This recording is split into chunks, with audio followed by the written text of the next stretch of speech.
Call to order this meeting of the Bloomington Commission on Sustainability. This is our regular meeting, and today is Tuesday, 14th February 2023, and it is 6 p.m. Can you call roll, please? All right. Matt Austin. Here. Caitlin Edwards. Is there anyone online? Yeah, Jessica Davis is. Oh, okay. Yeah. Matt Flaherty. David Maynard. Here. Sean Mia. Najla Ratson. Nolan Hendon. Emma Ferguson. Me, present. John Eldon. Jessica Davis. Yep, I'm here. Thank you. Hannah Gregory. Yeah. Thank you. That's it. Thank you. So nobody's surprised, Nejlo had to be out for a family emergency, so I'm just filling in for her right now. Can we move to adopt the agenda? It's distributed to everybody. Any objections? No? Okay. And, all right, agenda's adopted. Approval of the meeting minutes. The minutes for the last meeting were included in or distributed in the last email as well. Any corrections or addendums, adjustments? Nothing? Okay. Then the minutes are approved. Now we have public comment. People in the public are welcome to 3 minutes. Yes, sir. Don with the City Environmental Commission, and I came in person tonight was because of your expressed interest in the last couple of meetings about outreach and cooperation across commissions, which is something that we just have been discussing as well. So I'd like to find out who is sort of leading the effort, and those members that are would like to work together on common issues. We have other commissions also that deal with environmental and sustainability issues, and we're thinking in terms, our commission is thinking in terms of having a meeting, public meetings, or with representation of the different group commissions that are sharing overlap that the mayor's office seemingly doesn't like, or his consultants seem concerned about. And this week's meeting, I would, if you're interested in issues related to biodiversity, the green canopy, mitigation for climate change, we're having a guest come in from NC Iris, which I also belong to, and she now is a Park Department employee as well, and so I also volunteer with the Park Department, and we're very committed towards protecting the green canopy, climate change mitigation, and we recognize MC Iris as well as the Tree Commission and the Environmental Commission share common interests in protecting biodiversity, and which is also one of the themes of MC Iris. So if we will meet this Thursday, it's a little unusual. We have your meeting and our meeting in the same week, but we so rarely have visitors. It's a novelty to have somebody the public come in. It's a very rare occasion.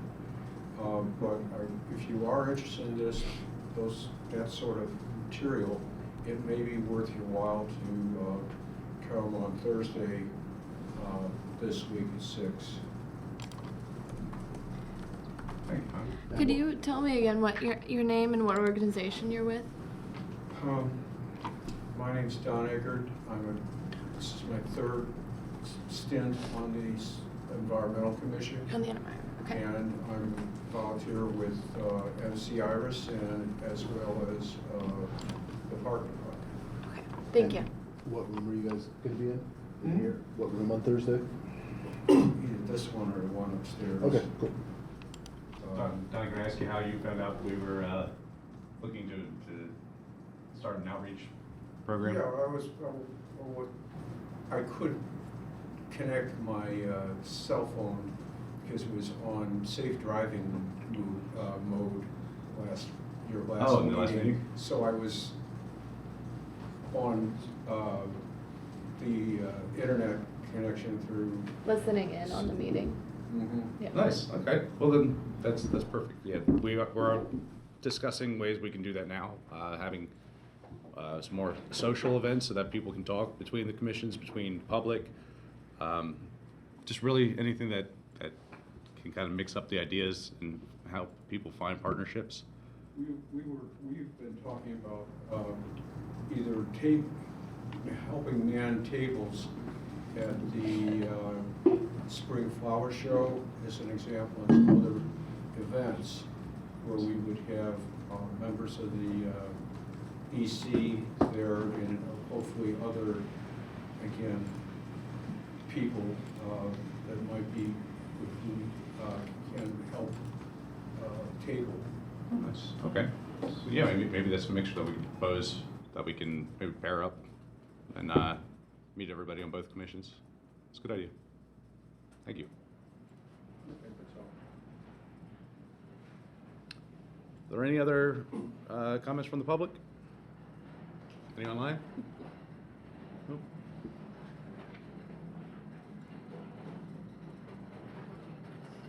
All right, well, the report from the acting chair, as I said, I'm just filling in for Najla as she's out.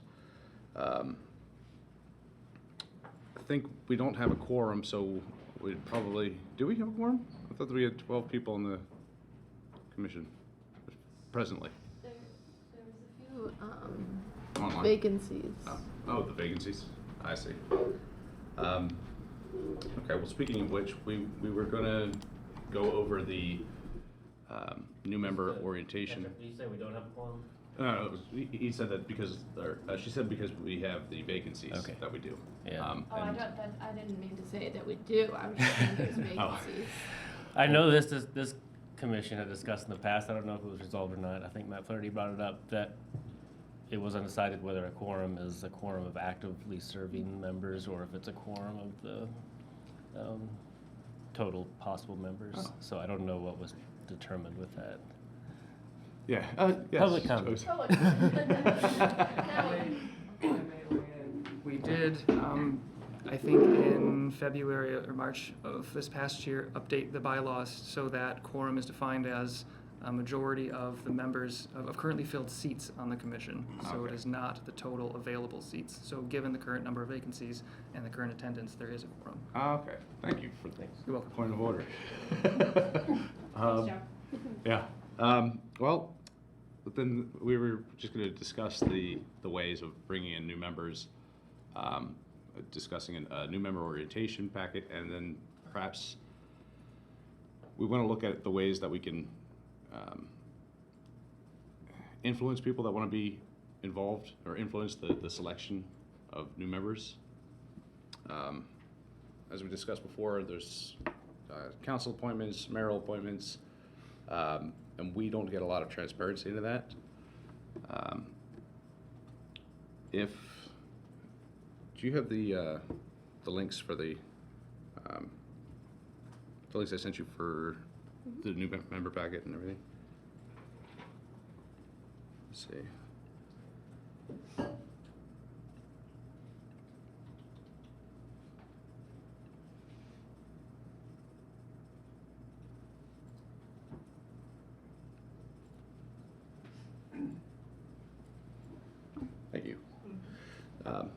this is something that Joe provided that Lauren had put together in a previous year. It's kind of an orientation packet that we could probably do to update. I think that maybe not tonight, but we should review it and see if we want to make any changes, maybe bring those changes to the next meeting for discussion.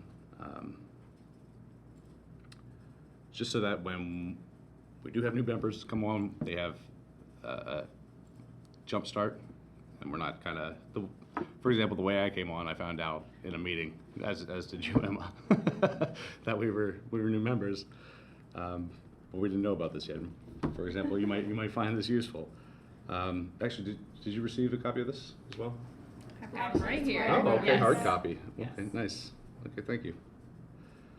But yeah, if you guys want to review it so that we can come back with our comments and any adjustments that we want to make to it moving forward. Where is this? Does this live in the Google Drive? Okay.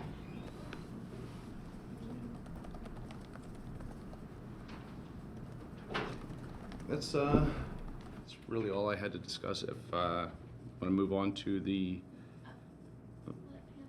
Oh yes, please. Sorry, Hannah, please. Yeah, I'm super excited to be here, so thank you.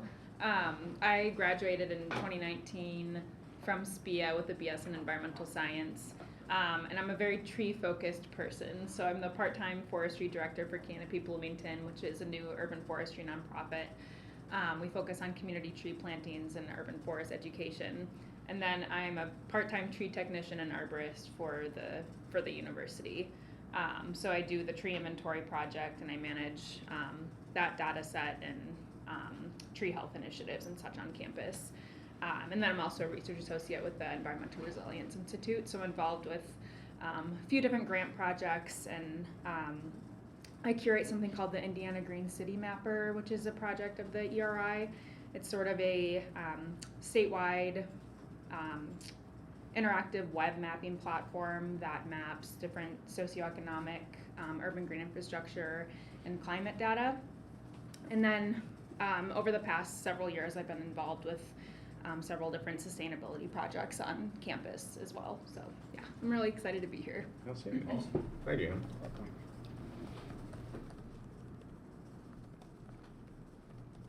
Okay, any other comments? No? We'll go to the report from the staff liaison. Caitlin? Yep. Hello. Nice to see you all again. Anybody that's not already aware, I think you guys all already are, but Lauren has transitioned out of her position with the city. She accepted a new position as the Climate Action Manager for Whatcom County in Washington, so super exciting. So that job position is vacant right now, or we're accepting applications for a couple more weeks. So until that's filled, I'm the acting staff liaison in the interim, so any questions would be fielded through me. I appreciate the patience while I'm still learning all of this, because I've only done commission meetings like 2 or 3 times, so yeah, any direction you guys feel you can offer, for sure I will accept that. But I will be the staff liaison for this meeting, obviously, the next meeting, and likely be around for the ones following that when the AD position is filled, to kind of help that be a smooth transition. Updates on vacancies and appointments, since that is a topic of interest. Obviously, we've had 1 position filled. There's still 3 vacancies, so that's 2 council positions, 1 mayoral appointment. The last set of council interviews took place on February 1st, and then council vacancies are still in progress. So as I get updates on those, I'll continue to provide them to everybody, but yeah, just kind of stay tuned for that. As an Earth Day update, the last time I had spoken with you all a few months ago, we were still kind of planning that in the works. I have updated the city's website for Earth Day, so it's at bloomington.in.gov/sustainability/Earth Day. It is going to be very Zero in Bloomington focused, so we're hosting a community challenge that will basically be like a bingo board full of sustainability actions that community members can complete those actions for the 3 weeks that the challenge runs to win prizes, sustainable prizes, and then that will conclude on Earth Day, where we're going to have a Earth Day event that we're co-hosting with Go Bloomington, which is the city's alternative transportation platform that launched last year as well. So Zero In and Go Bloomington are kind of collaborating on that effort. We're going to have vendors at the event related to alternative transportation, energy efficiency, environmental nonprofits, et cetera. We've reached out to members of the community for that. So that should be a super fun and exciting event. We're also going to be having an EV ride and drive for anybody that's interested in testing out an electric vehicle. So we have Greater Indiana Clean Cities helping us on planning that aspect of the event. So hopefully it'll just be a really well-rounded kind of sustainability-focused event for Earth Day this year. Super excited for that. Again, that information is updated on our site, and as we finalize details, we'll continue to update the site to reflect that. That being said, we've also reached out to a variety of environmental nonprofits, other departments in the city to say if anybody knows of ongoing environmental events, specifically in the month of April, kind of leading up to Earth Day. We also want to be able to list those on the site so that everybody knows what events are ongoing related to environmental issues. So if anybody knows of that or knows of somebody that would like to have a certain event advertised, we'd be happy to post that on the Earth Day website for the month of April. Yeah, so that Earth Day event will be on April 22nd. It was previously April 23rd, so there's an update there. That Saturday opened up, and it's going to be at Switchyard Park.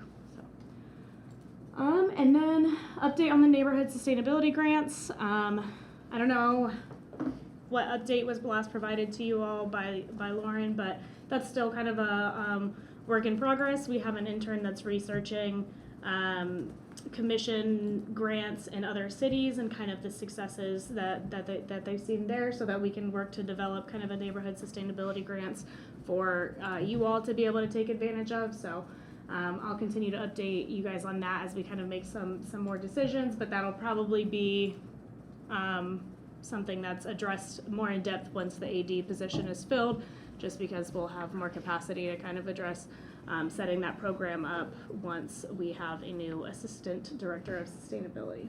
So that will probably be April before we have more information on you guys receiving sustainability grants to help allocate. So that's all for me. Thank you very much. Yep. Okay. Since I don't think Matt is present, you can bypass the Yeah, did you report. see an email, or I can? I didn't get anything from him. Okay.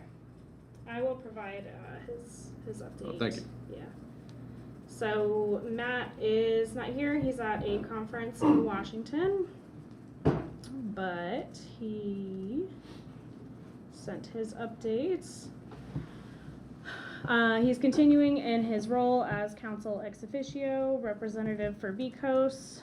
No major legislative updates. Councilmember Rollo is taking over as chair of the council's Climate Action and Resilience Committee, although the committee makeup is going to remain the same. So that's council members Flaherty, Piedmont Smith, Rollo, and Smith. He says, of interest, the committee is holding a meeting on Tuesday, February 21st at 6 p.m. So that's next Tuesday. The room is still being determined, and it will either be council chambers or McCloskey. But that meeting is going to be to gather input from staff, the public, and other stakeholders on phasing out gas-powered off-road equipment, especially blowers, string trimmers, mowers, etc. And details for that can and will be found on the council's website and calendar. Or anybody interested. That is all of updates from Matt. Thank you. Any comments, questions, forward on? No? Okay. Then we will go to the reports from commissioners. Anyone, are you with the? Yeah, I can speak heat for task force? Sean for the heat task force. I think she mentioned last time we started reviewing existing city and county plans that have anything to do with heat management, just to make sure we're collaborating where possible and not overstepping and redoubling efforts. So we're still doing that. We've kind of distributed all those amongst our group. We've had a few more people join. Somebody from the county health department and another City of Bloomington member joined. I don't know if you joined or you just visited. Did you? So I joined a few weeks ago. Okay, so Hannah's on there too. So yeah, we've got a great. We're well represented with both folks from the county health and emergency management department and city, and other folks, Red Cross and other organizations. So yeah, we're making a lot of progress. We're looking into making some outreach materials, education materials.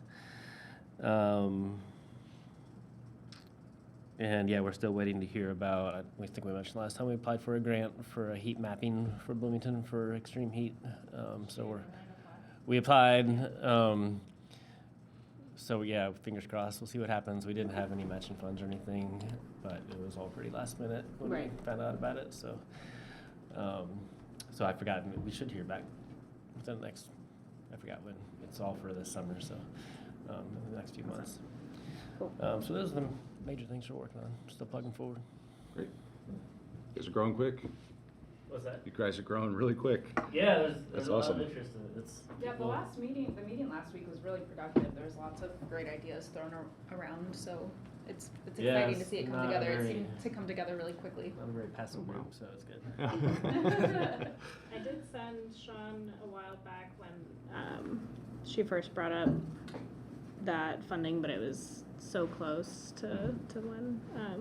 I did send some literature on IRA funding that might be relevant that we're happy to help with as applying as a municipality. Okay. That I told her I'd be happy to help with that. Specifically the environmental and climate justice block grants that mentions urban heat islands and with a specific focus on vulnerable communities. And so we're hoping to update our vulnerability assessment this summer. Fingers crossed for that. But if that is something that can be of help in the future, there's also kind of an overlap opportunity for the Just Transition group and the HEAT group to kind of collaborate, and that can make a project proposal even stronger for something like federal funding. So, yeah, I've sent that along to Great, her, yeah, so. she did mention that. Yeah. You had mentioned that ESD would be somebody we could work with, and when we did discuss, IRA, a few different grant opportunities there. So yeah, it's exciting. A lot of stuff going on. Well, then we can move on to waste management. I'll go. We met and we're working on setting our yearly kind of goals, like our timeline throughout 2023. Don't specifically have them all set yet, but we're working on that timeline, and we also are starting to expand our outline for the compost captain's program proposal, and that's all. Great. Awesome. Okay. And, we also have one other thing. You need to say that. Yeah, hi, Caitlin here, for the Just Transitions Working Group. I'm hearing maybe about 85% of what's happening in the meeting, so I'm assuming now's the time for me to talk. And if not, somebody can just jump in and correct me. Najla's not here tonight, but her and I have made a little bit of progress. There's a couple of areas that we're looking at specifically because of the Monroe County Health Report that identified some disparities, the biggest disparities. Monroe County actually has the worst wage disparity in the entire state. And of course, some issues that come up with that are equity issues and the sustainability of that. So one area that we're looking at is actually trying to put a number to the death toll of the unhoused in Bloomington. And that's not something that's reported currently by the Monroe County coroner. So I'll start with that because that's an area that I've been kind of doing a little bit of research on. It seems like that data is if it's gathered, it's only gathered in kind of the summative part of the death report. It's not kind of checked, you know, what the status is of that individual when they pass away. But we haven't made too much headway with the staff. I'd love to get a staff contact at, with the county if somebody has that. I think I heard, the heat management group say that they've been working a little bit with the county. Or if McKaylin, you have any contacts with the county that could assist with that. This week we will be meeting with a representative from Bloomington Transit to figure out some equity issues there and to just get some information on what their current strategies are. Really more of a relationship building meeting. And then the other meeting we have this week is with the Sycamore Land Trust.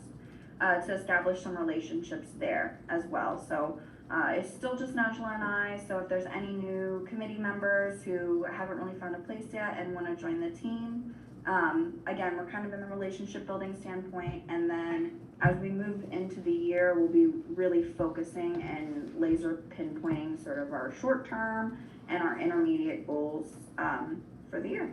So I'm pretty excited about that. And then I just briefly caught a little bit about what McKaylin was talking about, the heat management group and Just Transitions collaborating. I think that we would be happy to collaborate if there's any communication that you can share with us about that. Let me know if you have any questions. No questions? No, you're good to go. Thank you. I did need to add something. Okay, I'm out of here. Bye. I misspoke in January, saying that the city was sponsoring a trial. It's just something that my family's doing on its own to work out some kinks with. For the compost for the capture. compost capture. Yeah, So yeah. it is not sponsored by the city. I misspoke and I need to correct that. Oh, okay. Recognized and noted. Thank you. Thank you very much. We'll double check the minutes, make sure it's not in there.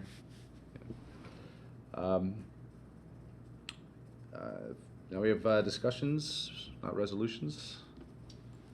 Which one of them is Najla's, so we might have to Yeah. take that off. We'll have to we'll push I'm that just- for next time, I guess. Yeah, I'll pass along to the next meeting. Okay. And then the other one, I think we already talked about. Yes, I kind of snuck it in with the,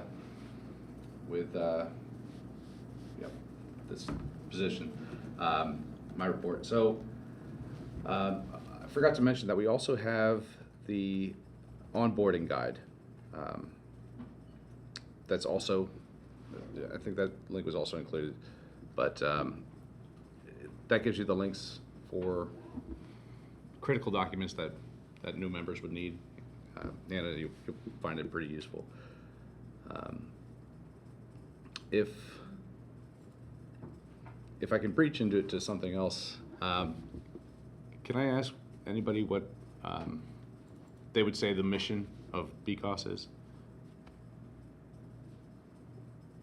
What's the objective of the commission?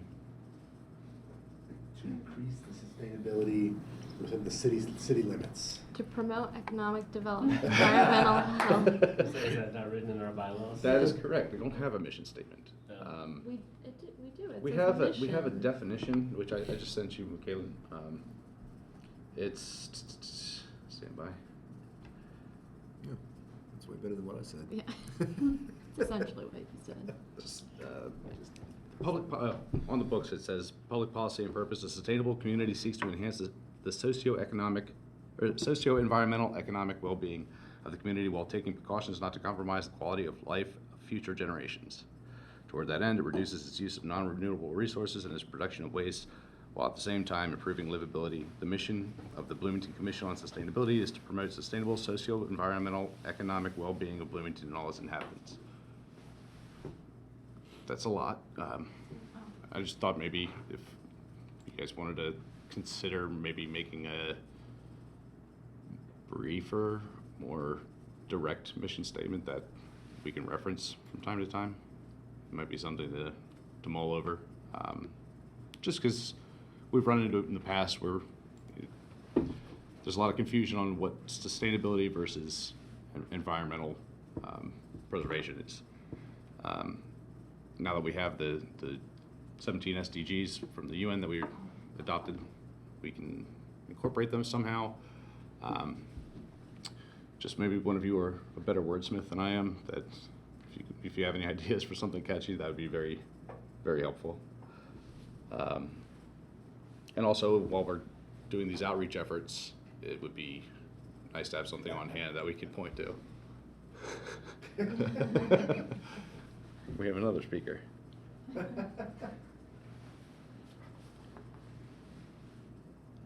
that's Okay. something we could probably revisit. Yeah. And also, did we come to a conclusion, I don't remember last time, as to when we're going to have the social event, or After March. after So the we March, have because we have the elections? We have elections next month, and then we were gonna have the social gathering Yeah. afterwards. Yeah. Okay. And then something maybe to consider now is how to implement that with other commissions. Like with Don, maybe instead of having them all at once, like we did with the annual commissioners dinner, just maybe pairing up so that you can actually get to meet everybody. And Yeah, maybe inviting the environmental commission. yeah, Okay. that's what I'm thinking. You're more likely to get more participation from the community if there's more Yeah. commissions involved, That's true. just because of more people. Yeah, the more people, or the more connections that we make throughout the city and with each other within the city, the more impact we can have. So I think this is really going to help us, one, in filling some of the seats that we need for volunteers, and two, enticing people to join the commission as well. There was one other thing I wanted to discuss, and this is just a proposal. Do you guys think you would benefit from having a educational presentation on project management? I mean, you're all pretty deep into your projects now, but if there was somebody to come do an overview and go over the basic fundamentals to help you manage them, or maybe resource management, do you think that would be beneficial to you? I mean, it's From someone who's deep into project management. Not me. Oh, no, but someone who's experienced with it, because I'm not as experienced. I'm looking for like a trainer. Okay, Yes. so you're looking for it to benefit you, and you feel that would also benefit all of No, us. no. So, I was just asking, I guess I was asking, why do you think that would be beneficial for all of us? because the way I got into project management was I went through a course, and it changed my perspective on everything. Okay. I don't think all of you have been privy to that same kind of experience. So if a trainer came in to do a simple overview of project management, maybe just the basic concepts, some fundamental tools, maybe you guys will find that same kind of that switch flipped like I did. Yeah, I could definitely see I- some value in that. Yeah, I don't see why not. A Okay. brief presentation, make it all better. Okay, I just wanted to see how it would be received, and I'll look into finding somebody that's qualified and quick, and cheap, and good. Sure. Okay. Don't believe we have any resolutions on the board or on the table right now. Nope. Second reading of those resolutions. Okay. Does anybody have any new business? I just wanted to ask the new member, there's the Bradford Pears issue. So I've heard you talk about other things. Yeah. Is there any sort of movement on that, taking drills and just drilling into the base of them and putting some Yeah. vinegar and We've salt? talked Yes. about this before. When Yes. was that? I think it was on the tree planting at IU last year for Earth Yes. Day, it might have been. Yes, that's right. So you're just talking about on a city scale, or? I mean, I already did it to one of my neighbor's trees, and he got pissed, and I'm like, I don't really care, Oh, bro. I This remember you is telling on me a this. creek, and it's dropping, seeds all, and it's just proliferating throughout the city because of this single tree. So Yeah. So MC Iris has still adopted the Callery pear as their focus species for this year, and we just had a meeting with them, with Canopy Bloomington and MC Iris last week, to talk about how we can better collaborate and replace especially in replacing trees as they're taken down, because obviously calorie pairs are not good, but they do leave a gap in the canopy when we're taking them down. So we need to be replacing them with native trees or trees that are going to be suitable to the changing climate. So we are working with them to sort of better collaborate. And then I know that the city has adopted like a 10-year plan to remove calorie pairs, which is it's long-term plan. I know that they did just replace, I think, 7 calorie pairs on the B line. And they replaced them with some nice sized, I think they did like some American hornbeams and some other nice native trees. But yeah, I'd like to see that timeline sort of sped up a bit. And then I know on campus, just speaking from having my presence on campus, I know that the arborists are working to remove calorie pairs as they can. So. Right, and that's easier for the city, maybe, and IU because they have the workers, but then there's a lot of calorie pairs on private property. Exactly, and that's really where we're trying to ramp up our efforts with MC Iris too. Right. Yeah, and especially if there's still folks who just don't know what, like I had a meeting a couple weeks ago with someone, and they had never heard of what a calorie pair was, and they asked what the stinky trees were. They are stinky. Yeah.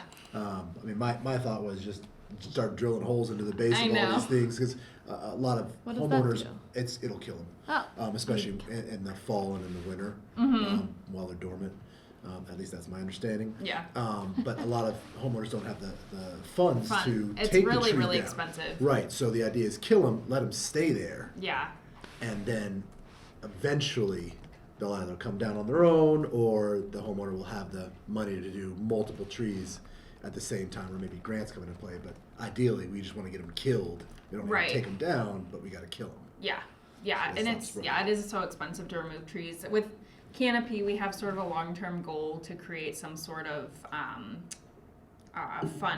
fund to have that people can access to help alleviate the financial burden for removing trees. With calorie pair is like a star species that we would prioritize for that.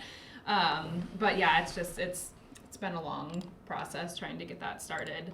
But I know Bluestone Tree and there's one other partner, Tree Service, that I can't think of. They're offering discounted prices for homeowners who want to remove calorie pairs. Interesting. Yeah. That should be promoted Yes. heavily, because I wasn't even aware of that. Yeah. Discounted tree removal? No, Or I'm not calorie supposed pairs. to speak, but Oh, please. I will add to that. As an example, a neighbor across the street from me has one in her front yard, their front yard. They are modest means because one of their children has significant health costs. And the calorie pairs are spreading like wildfire. Yeah. Working in Lower Cascades Park, the trail, going south from town, we're finding calorie pairs popping up. In the park that I live near, we have calorie pairs that are popping up exponentially, and at the rate that the city's budgeting for removing just city trees, there will be more city trees probably popping up from the seeds from existing trees. In my neighborhood, there are significant numbers of city trees that were planted by the city along the streets when they had the bright idea that this was a nice tree to plant. And it's gonna, we have enough Asian bush honeysuckle, and the opposition, I just trying to talk to one of my neighbors, and he can't understand why we're so opposed to these beautiful trees. And as far as the danger of those trees, we were dealing with at the little forest over there south of the mall. and we had one calorie pair that's dying. When the calorie pairs are accident prone, and the one that we probably terminated on our own had so many dead limbs that leaving it just standing to die after it's killing it would be potentially dangerous when you have a 30, 40-foot tall tree. It's a big calorie pair. Awesome, thank you for your input. So this is a real problem. Yeah, it is. Thank you for the insight. I learned a lot of things that I wasn't even aware was going on to combat those. Yeah, there's lots of good things in place. We just have to sort of ramp up Yeah. the focus. Stop talking and start taking Yeah. some action. Yeah. Are you involved in any student groups that, well, still, I guess? I'm not really. I mean, when I was a student, I was involved in students groups, and then we have some communication with some of the student groups on campus, but not any like formal partnerships or anything. Who makes up the body of your group? Of Canopy? Yeah. So we have 2 part-time staff members. It's me and the administrative director. Her name is Cynthia Ramlow. And then we have 10 board members. Okay. So we're really new. We just became a nonprofit in late 2021. Oh, so, nice. Yeah. Great. That's amazing. Michaela, can you pull up the 2023 planning document, the Google Drive? I can send you a link here. What document? It's the 2023 planning.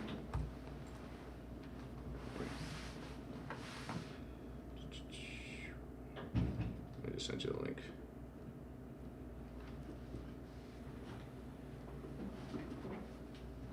It might be 2023 executive initiatives.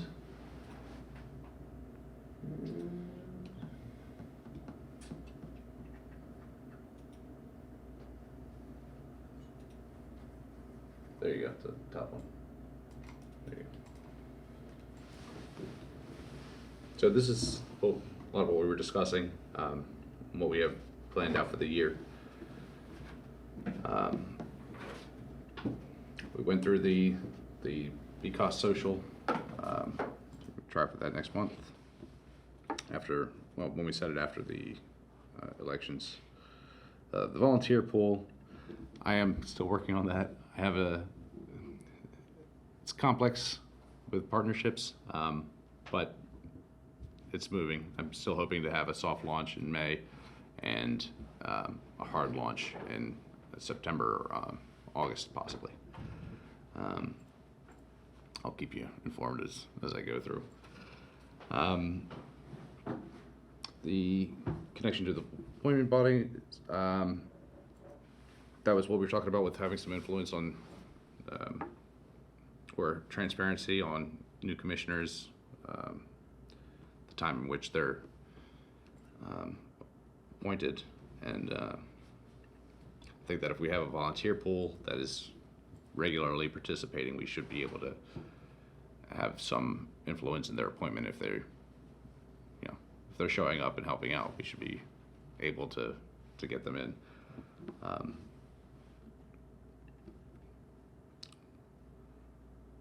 Actually, Joseph, do you want to speak to your current status on that? I think. Or the last status, or however you want to phrase it. Right. No, I think that's all squared away in terms of working through, I guess, the staff liaison temporarily, Michaela.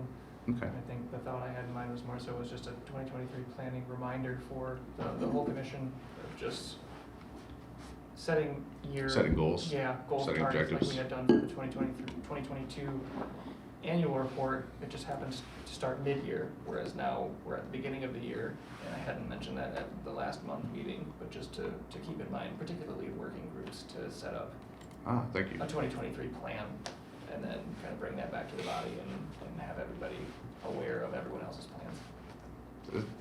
Thank you. That's perfect, and that also ties into the project management training I was talking about before. And goes back to also our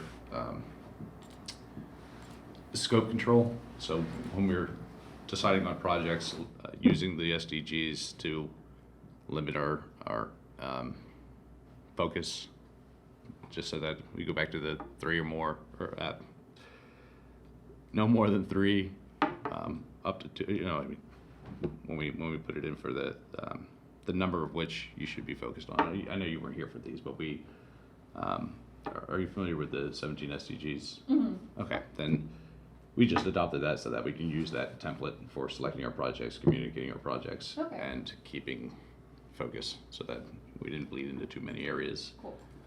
If something's too big, it could probably be two different groups. Right. Actually, I have a question about that. Yes. This is my second meeting, so still trying to catch up. I have a question about, I understand using the SDGs as a framework, but has there been a consideration of using the city of Bloomington's climate action plan as the framework for the efforts? Because the city has already outlined goals that it is working towards, so then the work of the commission would directly support the city's strategy in climate action planning, just to make this group even more focused, right? Because even if you pick 3 SDGs, I mean, they swing so wildly in their scope, all of them, that even within one SDG, you have so much, lateral movement across one particular category that it can be hard to nail down even one goal inside that, versus the climate action plan already has pre-approved, city-approved goals in it that this group could directly support. So I wasn't sure about the articulation between this group in the city's climate action plan, or if that had been discussed before. I just know from my experience working with the university, if it's a plan that has already been approved by the administration, it likely has the support of time, some level of funding, and some level of authority. So your movement in that lane can be quicker than if you were to try to develop some offshoot on your own. So anyway, just wanted to ask that question about the articulation between this group and the climate action plan. No, that's perfect, because that was a lot of the discussion we had. It took us several months to vote to adopt the SDGs. I think the primary focus for having those was because a lot of the programs that we're doing are outside climate initiatives. And we didn't want to limit ourselves to climate initiatives as well. We just thought that the SDGs were a more globally known framework that we could adopt for our projects, so that when we communicate with partners or the public, they're more likely to recognize the objectives from the SDGs than at a city level. We found that it was just a more standardized framework for us to use. Can I jump in real quick? Sure. Yeah, for me, it's just having the same, essentially vocabulary, that we're all speaking with the same language. Yes. But we are focused, like with waste management, we do specifically look at the city's climate action plan, and we find specifics within that, and we attach that to the compost captains, because we know the city wants to reduce waste by a certain amount, and so the compost captains is supported by the climate action plan while still having the vocabulary of the SDGs, if that makes sense. Yeah, that's helpful. I just, having a direct articulation of that plan, I think, is important, for Agreed. That's something that would be something we might be able to include in our mission statement. That way we can avoid the kind of, we all struggle with the same question, is what are we focusing on? Is this an environmental group, or is this a sustainable, all sustainable endeavors group? And I think we lean towards having the liberty to go into other sustainability projects outside of just climate. But you're right, it's a lot easier to go down a path that's already been walked, or at least planned out. So the initiatives that are in the city's climate action plan aren't off the table. I mean, we still want to address all of them. It's just we don't want to limit the vision, I guess, for individuals if they want to approach a different sustainable goal. Yeah, and if I can just add one more thing. I think you really hit the nail on the head when you were talking about, I joined the commission actually when we were voting these in. So it was a steep learning curve for me to come into an environment where everyone was just saying, oh yeah, the SDGs, everyone knows them. So I definitely spent a lot of time and reflection thinking about it, but it really comes down to the fact that we're not a climate action commission. We're the, the Commission on Sustainability, which is a lot broader. Additionally to that, we are a citizen commission that works jointly with staff and city council. We're not an extension of the city council. So the city council may push through this climate action plan and vote for it, but as citizens, this is still our platform to be able to come in and push our own initiatives and, even work with those council members, on the gaps maybe that aren't being filled. So, and I think what you just said was exactly right as well. A lot of our initiatives are probably going to be within that climate action plan. But the work that Angela and I are doing on the Just Transitions working group, I can say there's definitely some pieces that are not directly related to the climate action plan, especially with equitable growth and equitable sustainability as well. So. Thank you. And yes, like I said, Jessica, we struggled with this for several months. So your questions are, that they were discussed before you joined. Thank you for asking them and reminding us why we went with that in the first place. That's very helpful. And aligning our new objectives. So while we're planning the working groups that we want to do in 2023, keep that in mind so that we can be very clear in the message and focus the objectives so that we don't get out of, don't draw out too big of a scope with our endeavors, like Jessica says.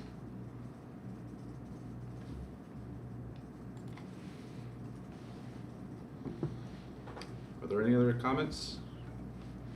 No? Well, we are going to have a short meeting tonight. With that, I will motion to adjourn. Is there a second? Second. Okay. Then we are adjourned.